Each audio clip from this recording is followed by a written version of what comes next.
ముల్లుని ముల్లుతోనే తీయాలన్నట్టు నెయ్యి వివాదానికి నెయ్యితోనే కౌంటర్ ఇచ్చింది వైసీపీ. అంతటితో ఆగకుండా ఈ అంశాన్ని ప్రజల్లోకి తీసుకెళ్లడానికి కార్యాచరణ కూడా రూపొందిస్తున్నారు వైసీపీ అధినేత వైఎస్ జగన్.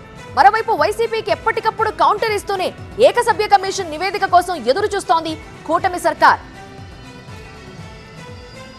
వైసీపీ అధికారంలో ఉండగా తిరుమల శ్రీవారి లడ్డూలో జంతువుల కొవ్వు కలిపారని సీఎం చంద్రబాబు చేసిన ఆరోపణలు దేశవ్యాప్తంగా సంచలనంగా మారాయి.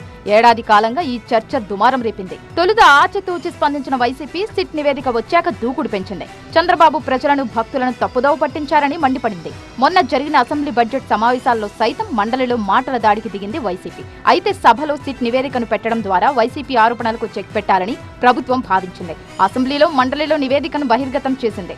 లడ్డు విషయంలో అంతా సభలో వివరించామనుకున్న ప్రభుత్వం, ఏకసభ్య కమిషన్ వేసిన ప్రభుత్వం నివేదిక వచ్చే వరకు వేచి చూడాలని భావిస్తున్నట్టు సమాచారం.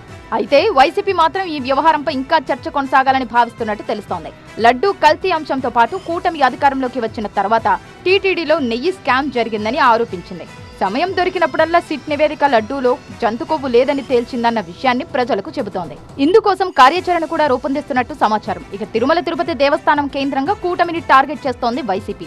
మరోవైపు రెండు కొండలు అంటూ కూటమి నేతలు చేస్తున్న ఆరోపణలకు మరోసారి కౌంటర్ ఇవ్వాలని జగన్ భావిస్తున్నారట.